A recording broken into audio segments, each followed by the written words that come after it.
of the Griffin firm. And we are, as you can see, all Black women of faith, right? And so actually our core values are faith, excellence, relationships, service, and trustworthiness. Because we know what we're doing, why we're doing it, and for who we do this. Right? And we know that it is not just a job, but it's a ministry, and we're able to serve. Estate planning is important to us, not just important to us as people, but important to us as communities. We know that strong families build strong communities. We talk a lot about in our community about the racial wealth gap. And as such, what we know is a huge part of the racial wealth gap is because we don't do estate planning. When people don't have these, we say we don't have their house in order, we don't have our books together, we don't have the plan straight. What happens is that that wealth that is created in your lifetime is lost oftentimes. It's lost through the probate costs, it's lost through the fact that if you don't strategically plan, let's say one house that is a real property is left to 2 children, that's often sold. And therefore, what we know is property appreciates, money evaporates. So if we are not thoughtful and strategic about building the plan for not just our generation, but the next generation, the scripture says, a good man leaves inheritance for his children's children. So we are thoughtful about how do we support people to do that. And so one of the things that also I am thrilled about the fact that I work with such amazing women is that I'm not alone. It's like, so I am able to say that we work as a team. You'll have multiple people who are committed to making sure that your desires and values are represented. Not just me, because I know that I won't always be here, but someone ideally will always be at the Griffin firm.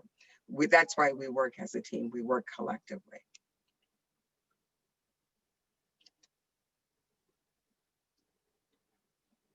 So tonight presenting is actually, I will do some introductory stuff, and then Jakisha will give you the bulk of the information, and I'll be back for questions.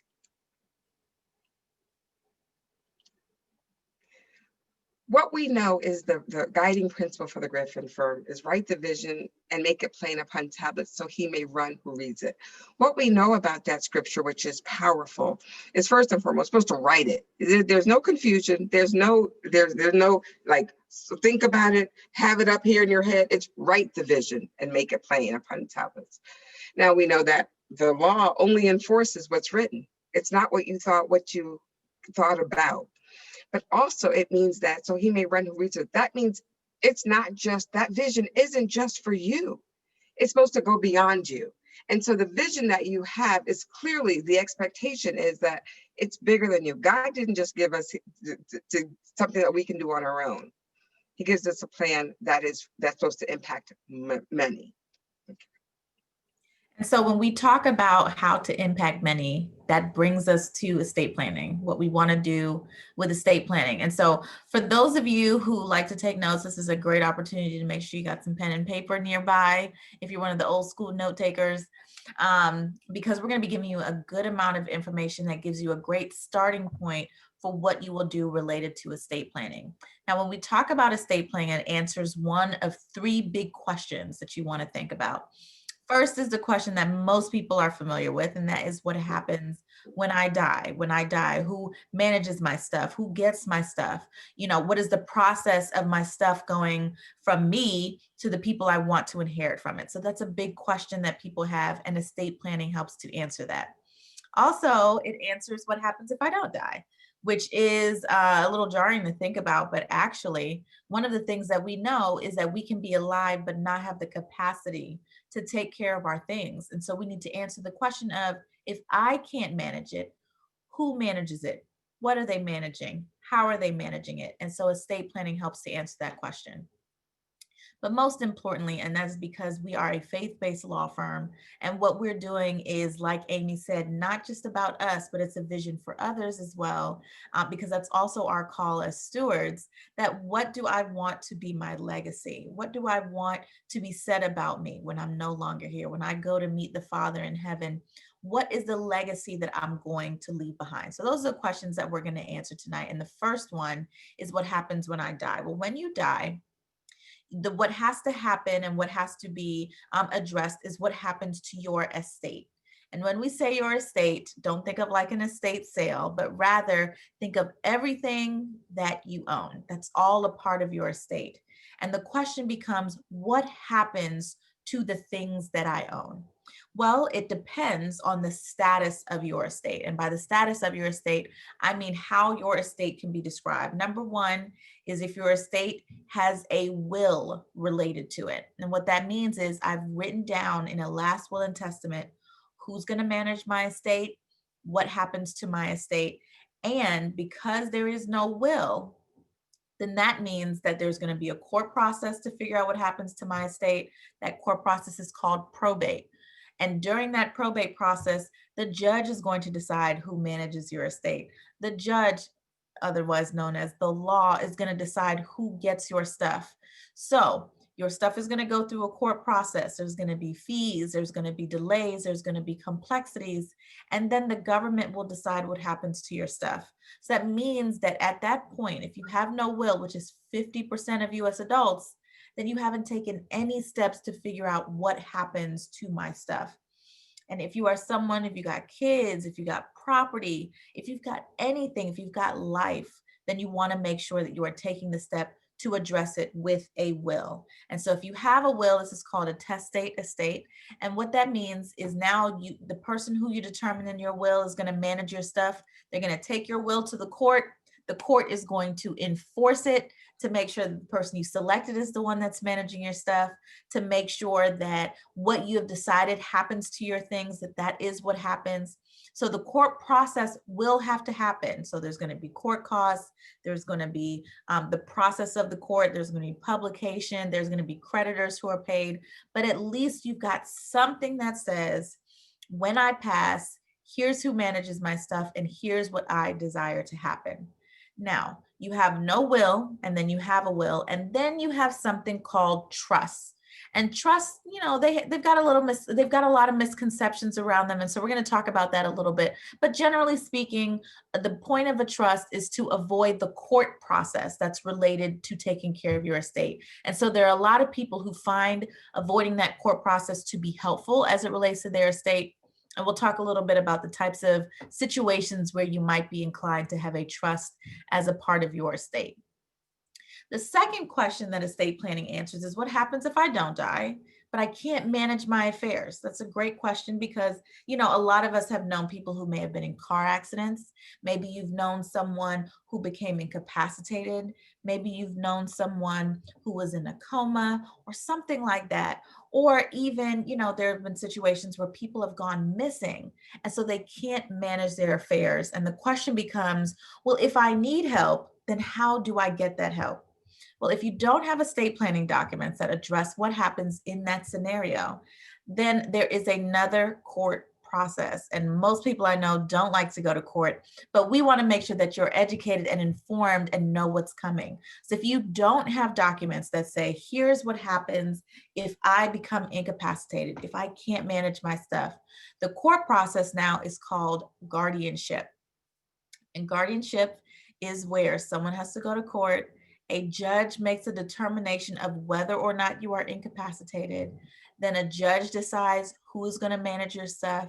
And then the judge decides how that will be managed. And this is one of those things where you never want to be in a position of vulnerability, like not being able to manage your affairs.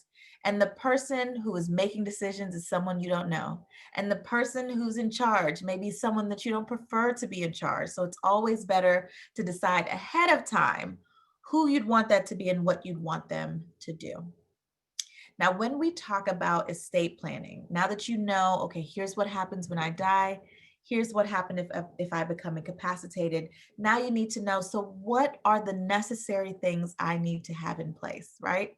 These are what we call the foundational estate planning documents. We all know that a good foundation helps to bring clarity. It helps to bring safety, comfort, and peace. And so if you are an individual who can hear me on this call and you are above the age of 18, you should have these three documents in place. The first is a durable power of attorney. A durable power of attorney is a document that says, while I'm living, if I'm incapacitated, someone I trust is empowered to manage my finances and enforce my legal rights while I am alive. And so it's a very powerful document because it makes sure that someone can stand in your place to go to the bank, to enforce a contract, to assert your rights in court, right? All of those things are important things. Or maybe to accept a, I don't know, stimulus check from the government. Those are the kind of things that a durable power of attorney helps someone be able to do, to stand in your place to do that. That's the first foundational document, not necessarily in any order, but that's one of them. The second is a healthcare packet, and a healthcare packet includes a healthcare power of attorney. It includes HIPAA waivers, meaning who has access to my medical records. It includes an advance directive, meaning what kind of end of life care do I want to receive? And it outlines what you want to be your wishes as it relates to your funeral disposition, and the celebration of your life. And so this is empowering someone to deal with your body, your medical care, to advocate for you. And for those of you who have ever been in a hospital before, you know that that is a stressful time. And so if you become unable to communicate for yourself, you want to make sure that someone you trust can communicate on your behalf. All right. And then the third foundational estate planning document is a last will and testament. I'm sure a lot of you are familiar with it, but it is empowering someone to manage your affairs after you pass. And if you are a parent, then a last will and testament is the only place where you can name a guardian of your children, your minor children, after you pass. Now, for the fellow parents out there, we know that our kids are our most important thing to us. And so we want to make sure that they are protected through a will, but also that what you have set aside for the people you love is protected through a last will and testament. These are the three documents that if you are 18, breathing, and listening to me right now, you should have all three of these foundational estate planning documents in place. Now, some of the things that an estate planning document can do is, like I said, with the last will and testament, you might go to court, and then your will gets enforced through the court process. Well, sometimes we don't want to go through that court process. And so that is why I talked about this a little bit earlier. We talk about the use of trust, and we talk about how to avoid the court process. Now, when we think about how we want our estates to go, it's important that we approach it from the position of stewardship, right? Because when we're making these kind of decisions, when we're deciding what our legacy is going to be, we want to make sure that we position ourselves properly. And that could mean that you're using a trust. And the reason why I want to stop here and talk about this wonderful woman, if you haven't recognized her by now, her name is Osceola McCarty. The reason why I want to talk about her is because there are so many myths around trust that as soon as people hear it, they want to stop listening. Well, I want to tell you a great story about this woman to just emphasize this idea that if you're doing a trust document, it's because you've got something in mind. So Osceola McCarty was not a rich person. And as a fellow not rich person, I can tell you that trust can be something that you can use strategically if you need it. But Osceola McCarty was a washerwoman. But by the end of her life, she had become the most famous benefactor of the University of Southern Mississippi because she was someone who is a steward down to her bone. She took the money that she earned as a washerwoman and she saved, and she was frugal, and she took care of her needs, but she also was giving back to her church and was also being good with her money. And you know what? One of the things that we know is that when we're doing right, sometimes God will place people in our lives who help us to show us the fruit of our labor. And that's what happened with Osceola. She worked with a bank representative. She worked with a lawyer. And what they decided to do is they said, you know what, we're going to establish a trust while you're living. And while you're living, it's going to take care of you. And when you die, what do you want to happen to it? She decided that the students at the University of Southern Mississippi who needed help paying for college, that's who she wanted to be the beneficiaries of her trust. And so because she did that, because she positioned herself to be able to give in that way, to be a steward while she was living and even a steward in her death, she earned a Presidential Medal of Freedom. The university was so excited that they matched the scholarship that she created. And so the little that she had became a lot because she put herself in position to be a proper steward. And so while I talk to the fellow stewards out there, let me talk to those who may be thinking to yourself, okay, all right, if Osceola could do it, if Shakisha could do it, if Amy could do it, then why might this be something that I consider for myself? I'm going to give you three things to think about. The first is privacy.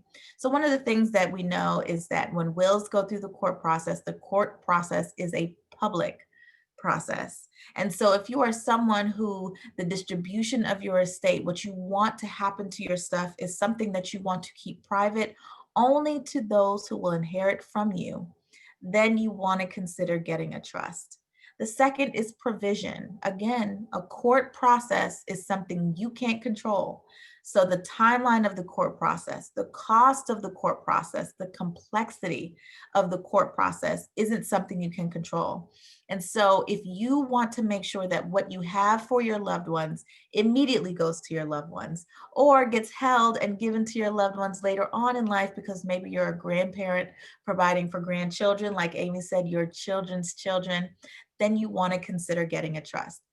And then the third reason is because sometimes what we want to do with our estate requires the use of a trust. Let's say that you are taking care of someone who may be incapacitated in some way, or who may be living with some sort of disability, and you want to provide for them. We use specialized types of trust to make sure that they can be provided for, but also can still rely on governmental aid if they need to. So if any of those things could apply to you, or if you want to hear more, let's talk about the two main categories of living trust. The first is a revocable living trust. Think of it like a treasure chest that you get to go in and out of for your entire life.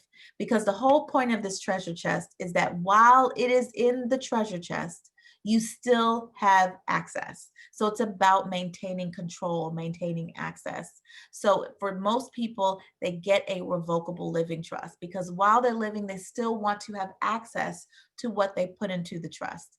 The other type of trust is what's called an irrevocable living trust. And it is the type where, yes, you avoid probate, yes, you have a treasure chest, but because what's in the treasure chest is supposed to be protected, then you think of it like a treasure chest where you put something in, you lock it, and then you walk away because you want to protect what's in it. So what's in it no longer counts as your own, even though you could benefit from it. It no longer counts as your own, so that it is now protected within that treasure chest. So like I said, most people get a revocable living trust, but whenever you're thinking about trust, the whole point is you're trying to be strategic.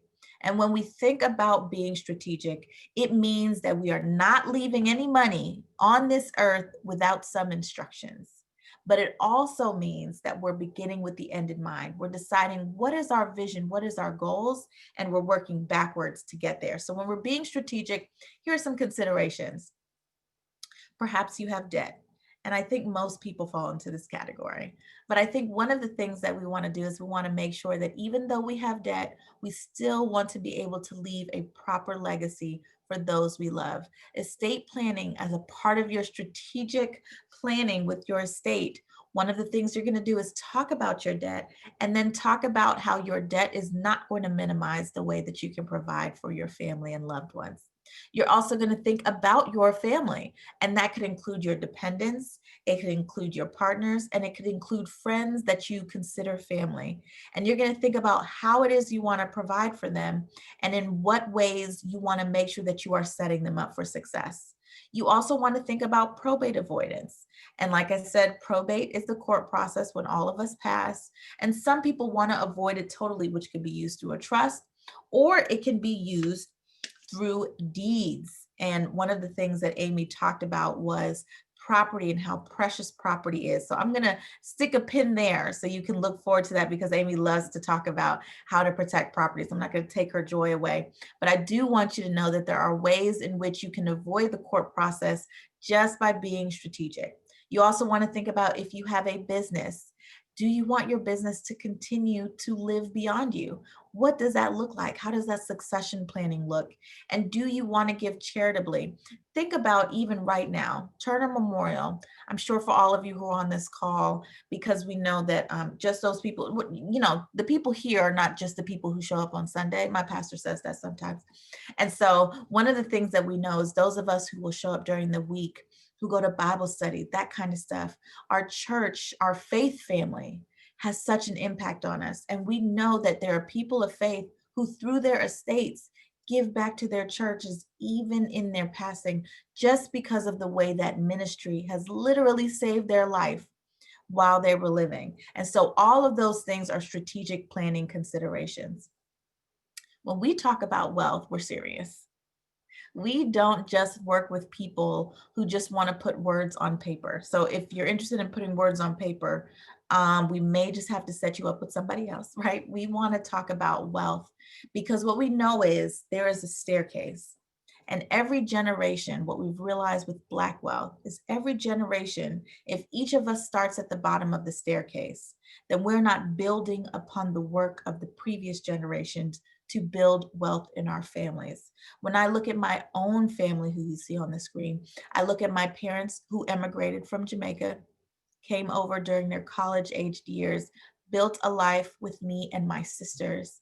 And they are now enjoying that life with their granddaughter and with their grandnieces and nephews, because now every generation has built upon the last. Whether you are someone who is super young and you're in your accumulation stage, you should be thinking about how estate planning can work for you. Whether you are in your preservation stage, you got a little 401k, you got a little life insurance, you got kids, you got a house. Think about how estate planning works for you. If you're in my parents' position where you've got grandkids now to think about, and you're thinking about retirement and how to transfer the wealth that you worked so hard for, then estate planning also works for you as well. But just think about how every generation builds upon the last. Because one of the things we know is this government and its $600 stimulus checks is not going to pull Black people into the wealth category. It's going to be us that do it with a legacy minded perspective, and making sure that we're protecting things from one generation to the next. And so when we talk about creating your legacy, there are 5 steps. The first one you just did, you learned the rules as it relates to estate planning and how to create and protect and to transfer your legacy. And so now that you've heard it, I want you to think about who you can reach out to talk more about it, because we have been able to give you general information, and we're going to be taking questions right after this, but we're giving you general information. What you want to know now is, how does this apply to myself? What is the vision that I have for myself that I can use estate planning to help me to manifest? And as I look at my own estate planning, what are the rules that I want to put in my estate plan to make sure that that legacy is being carried out? And then finally, because it's write the vision to make it plain upon tablets, you have to execute that vision, right? So, talking about it is one thing, but it's a whole different thing when you put it down on paper. And so we encourage you now to take the time to really move forward in terms of creating your legacy. And so we've got an incentive for you, that because you sat through this presentation, you can contact us for a free consultation. Yes, that is free. Because what we want you to do is we really do want you to take stock and say, okay, now I know how this works. How does this work for me? And so Amy is going to now take questions. I hope that you all have good questions. You can use the chat box if you want to ask your questions that way, or if you want to raise your hand and unmute, you can ask your question that way. But I hope that you all have learned a little something about estate planning, but not just that you've learned, but you're also going to do something. So while you're thinking of your question, Amy, do you want to tell them our secret, what we know about transferring real property to make sure that that can be a part of our wealth legacies? So I think that one of my soapboxes that I'm always on is that Black folks need to keep property in our community. And so often we don't make that plan. But there's sometimes we have folks who say, well, let me just add my kid's name to the deed, right? We do that all of the time. So we say that way we avoid probate. But I want you to hear me say this one thing. Do not, do not, do not. Did you hear me say, do not just add your kid's name to the deed? And let me tell you why. Yes, it does avoid probate, but typically we can find better ways to do that. The first and foremost is I was having this conversation that I used to use the example of my former next door neighbors in DC, but I had a better example today. We had a client whose dad bought their house in 1978 for $14,000. And now it's worth $462,000, right? So, and his children have inherited the house. And if he had, and yeah, she's going through probate because she didn't talk to me first. If indeed they'd put the child's name on the house, because we're talking about whether or not to sell it. The difference between what you buy it for and what you sell it for is the capital gains. Now, unfortunately, she didn't pick numbers that were easy for me to do the math, but I can tell you it's a lot, right? But there's a significant difference between 428 and 14. Like, but it's more than $400,000. And that's how much the capital gains would be on a sell. So what we want people to do is not sell it, but to transfer it. There are some states like Maryland, not Maryland, DC and Virginia that allow for a transfer on death deed. Maryland allows for what we call a life estate deed, which we can transfer the remainder interest of your property, but giving you the step up in tax basis. So then subsequently later on, the ability to sell that property is, let's say, again, she sold it or they passed it on. And so now it's as if she bought the house for $428,000. So we need to be thinking about how to do that. That's one. Number two is adding your child's name to your deed. And if that child, for some reason, somehow, and because they're really good people, but got in a car accident and they were at fault, that means a lien can be put on your property, right? So I encourage people, don't do it.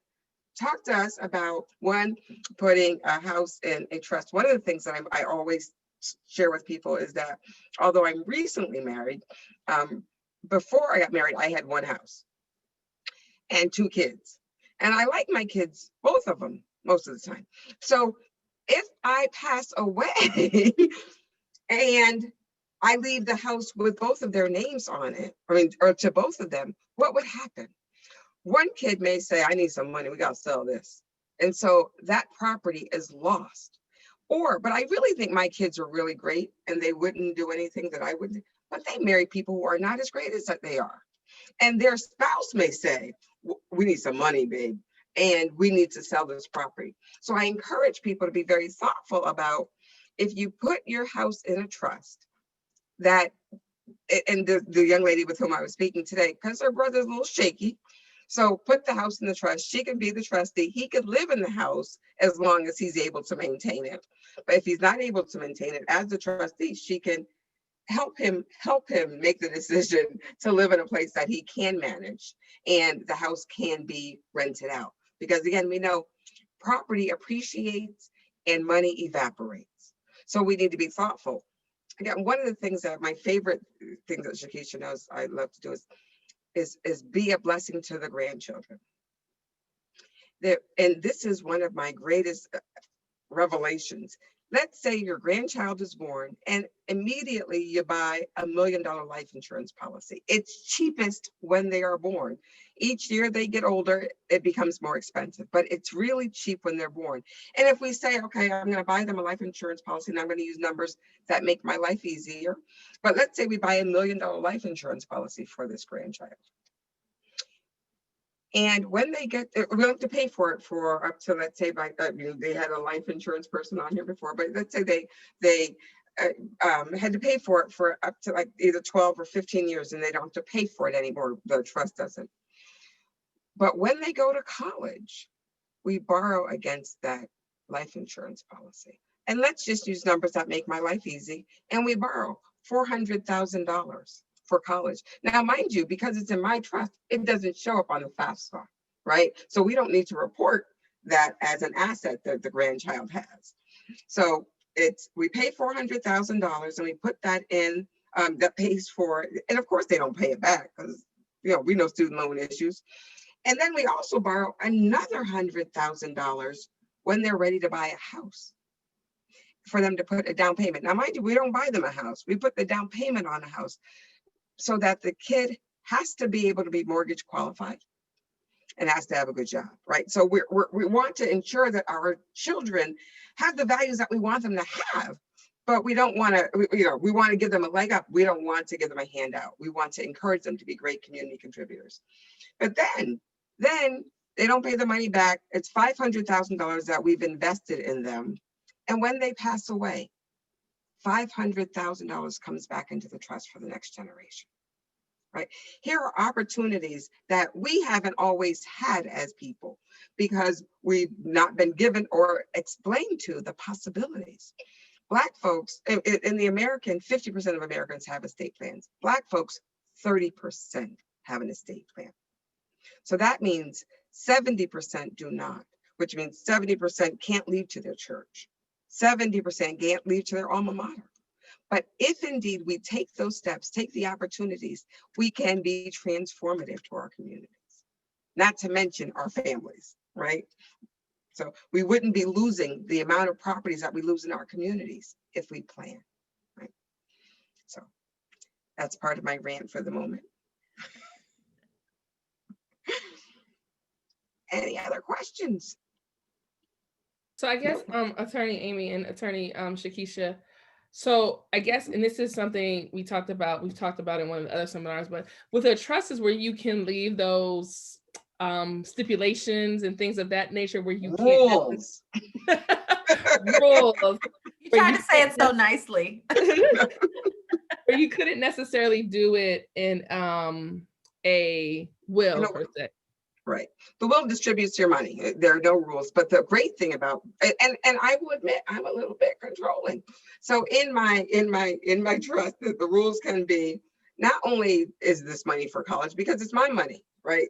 But it's a college, but you have to satisfactorily progress through college. You can't be one of those 8-year community college folk, right? Unless you're involved part-time. But it's got to be, we get to create the rules that we want to go to move forward, because you get my stuff. You don't have to have my stuff. I had a conversation with a mom and dad this morning who were, we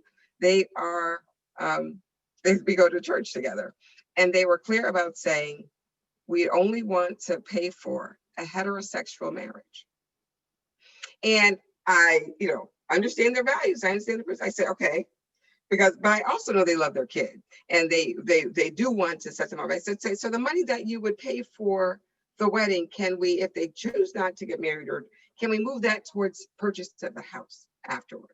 Right. So there are so many ways that we can be flexible and supportive and reinforce our values.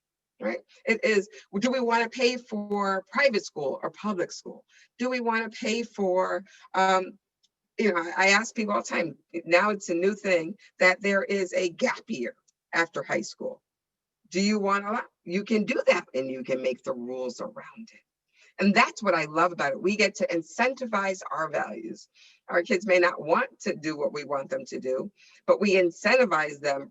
Some people may use the word bribe, but I say incentivize them to do what's in their best interest. Okay, I have one more question. It's a two-parter. So with a trust, is that contestable? And then the other thing is, that old adage where you hear people say, leave them $1 so they can't contest it. I've heard that so many times. Like, what we know is you can disinherit your kids any day. You can disinherit your kids, but you can't disinherit your spouse unless you live in Georgia. What does that mean? Can you- No, it's Just the law. it's the law. Only in Georgia are you allowed to disinherit your spouse. And I talk about the fact that was it my cousin's audience, so I can't really talk about our family too much. But in our community, we get divorced without getting divorced, right? We just sort of leave, or we adopt kids without, doing anything, but just you come live with me. If indeed your spouse dies, we see it all the time, and actually Maryland has made it even more difficult. Your spouse dies, and that brother who you ain't seen for 40 years, actually we had a case like that just last month, showed up knocking on the door saying, okay, I need the will.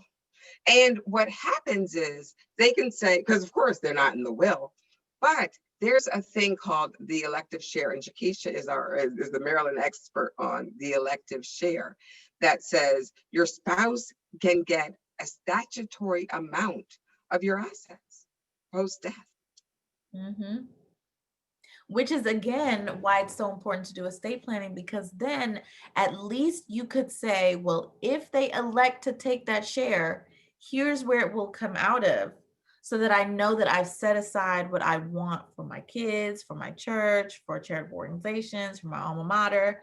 It helps to make that planning. And because people have so many assumptions about the way that the law works and what's going to happen, they end up making uninformed decisions or no decisions at all that have a detrimental effect on what they want to leave. And we are a community that is super creative in our family formation. That we need to really be thoughtful about, write that vision to make it plain, so we get to create the law that we want it to be. Otherwise, we default to the law that's created by the Commonwealth, the district, or the state. Hello, Amy, and hello, Miss Morgan. I don't think we've met before, but I've met Amy. She doesn't remember me. Oh, of course I do. Attorney. Now, this is esteemed attorney, Robert. Okay, thank you. I have 3 sisters and a brother and their spouses who would really benefit from this presentation. I'm wondering, is there a time when they can tune in to watch? Also, once they've had a chance to listen to you and work out individually kind of arrangements with you. They are in Michigan, by the way, so a different jurisdiction. They have a whole slew of children who would probably benefit from hearing what you have to say as well. So we have a number of ways that, of course, I believe that Turner Memorial is recording. I'm not sure how they're making it available, if they're making it available on their website, but we are giving another presentation next month with Industrial Bank. So we're on the circuit. We're on the circuit because we value education. We know my people perish for the lack of knowledge, so we are committed to educating our community. So actually, if you go on our Facebook page, or Facebook page is probably the one that has the most up-to-date information, but whenever we have a presentation coming up, we'll post it on our Facebook page. So if you find us on Facebook, The Griffin Firm, then you'll get to stay up to date on all the presentations that we have upcoming. Okay, thank you very much. We appreciate it. And good to see you again. Good to see you. Any other questions for our 2 presenters? You can unmute yourself or drop them in the chat. But it's a small enough group, we can just unmute yourselves and shout it out if you Don't have be questions. shy. Don't be shy. Miss June, how are you? I am well. I'm at that point where I need to I'm considering buying some more property that I want to leave in trust for the grandkids, but not just for mine, because it's a venture that me and my sisters are doing together. So we want to leave in trust for all the grandkids, and which is not a whole lot. It's 3 right now, 4, 5. But you forgot about 2? yeah, my sister's 2. Forgot about hers. I remember my 3. My son, he hasn't started yet, so it's gonna be some later. But the thing is, okay, so we're getting ready to do this joint venture, buying some property.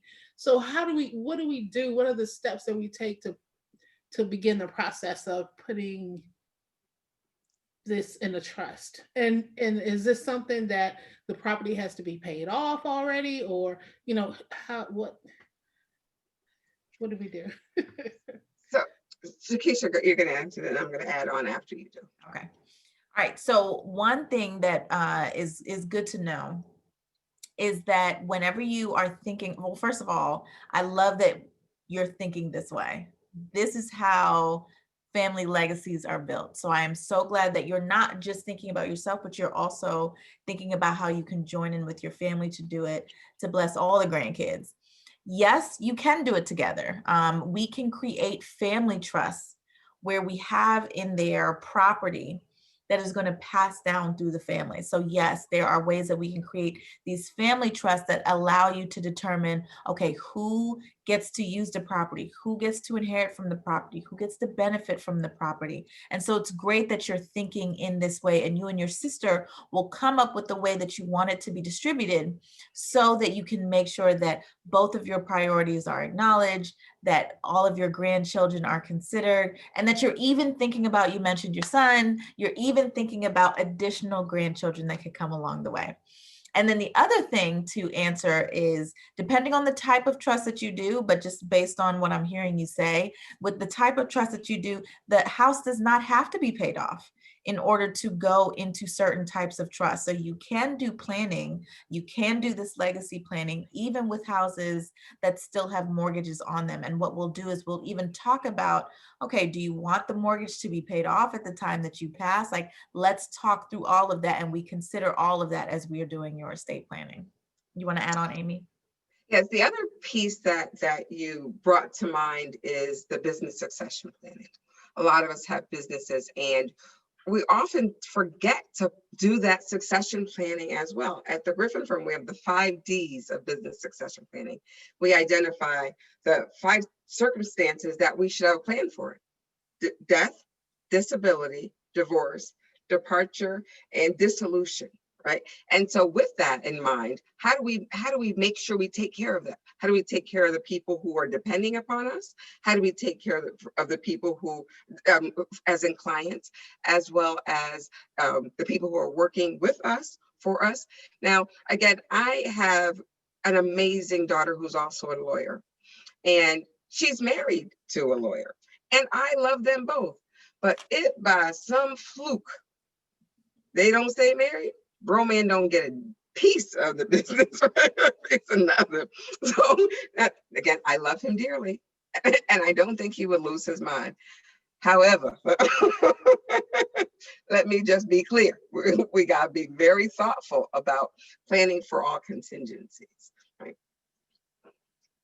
So with that, oh, I'm sorry, Ms. June, were you done? No, I'm just saying that's great because, some of that stuff has happened, like divorces. My sister just lost her husband, so there are different dynamics now. So that was great. So all we have to do is contact you guys and say, okay, this is what we want to do. This is how we want to do it. And y'all make it work. Yes. And that's why, one of the things that I said is, once you learn about the rules and you kind of think about what you want to do, you do want to work with an advisor, because what you're doing is so important that you want to make sure that it's done correctly. Any other questions out there? Anybody else have thoughts or questions? I have another one, but I can ask questions about this all day. So I'm going to see if there's anyone else out there that has questions or thoughts for our presenters. So my question is kind of piggybacking off what Ms. June said. How do trusts go about purchasing property as a trust? Or do they need income producing items or property inside of them to then go out and because a trust doesn't have credit per se, right? So how can a trust go out, So the answer is it depends, right? Which is every legal answer, because some trusts do have credit. And let's say a trust buys a commercial property that has income because it has tenants. it can do that for some types of trusts, and some types are because it's an extension of me. The revocable trust is an extension of me, right? And so whether I, like my house that has a mortgage, because it's an extension of me, I've transferred my house into that trust and it's fine, right? So the answer is always it depends, depending on the facts of the search situation. Okay. Whew. Are there any other questions or thoughts from the people?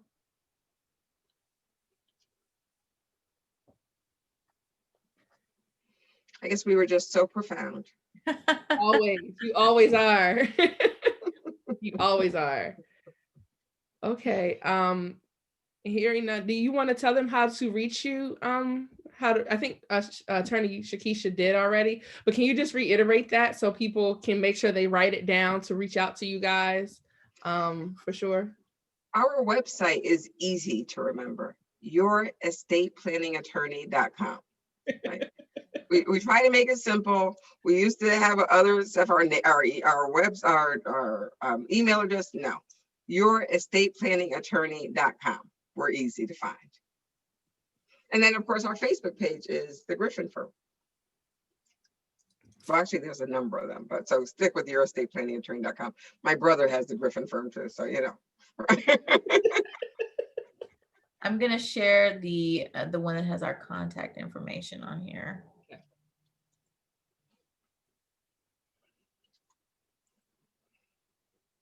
So that's our contact information, everybody. Oops, can you see it? Oh, good Lord. There we go.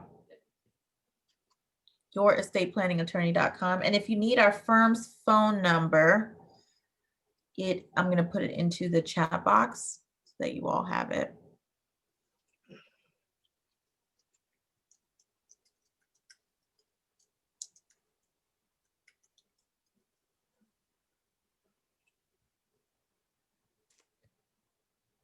All right. Everyone there. Giving everybody an opportunity to screenshot. Yeah, take pictures of it.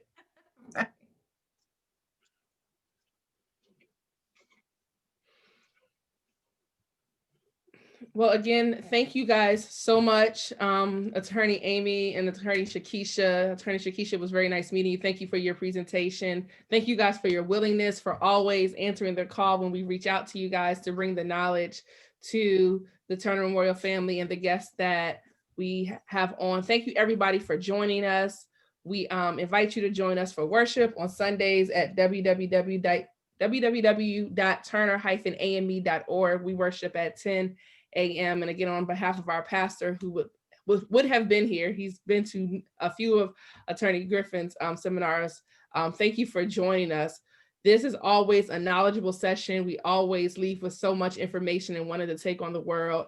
And as Attorney Amy and Attorney Shakisha have said, this is something our community needs, and we just, have to continue educating, like the Liston family said, educating our people. And then, of course, referring them to Attorney Amy because she is the expert in this field. So many other attorneys do this, but when you have someone who is dedicated and is an expert in this field, it just makes that much more difference. And you just know you're getting an A+ top-notch service with her. So thank you guys. Bring you around on circuit with me. So. I speak the truth. I tell all my clients when they start talking, I said, and I had one of your flyers one time, and it was tainted and tattered. I felt bad, but it had. I said, this is who you need to call right here. Tell her I gave you the number because you got some myths. So that's my personal opinion for what it's worth. But I appreciate it. All righty. So thank you guys so much. If there are no other questions, we will bid you all a good night. Thank you for joining us. And again, have a great one. And you as well. Thank you for having us. Thank Thank you. Bye-bye. Thank you guys. Talk to you soon, Amy. Excellent. Okay.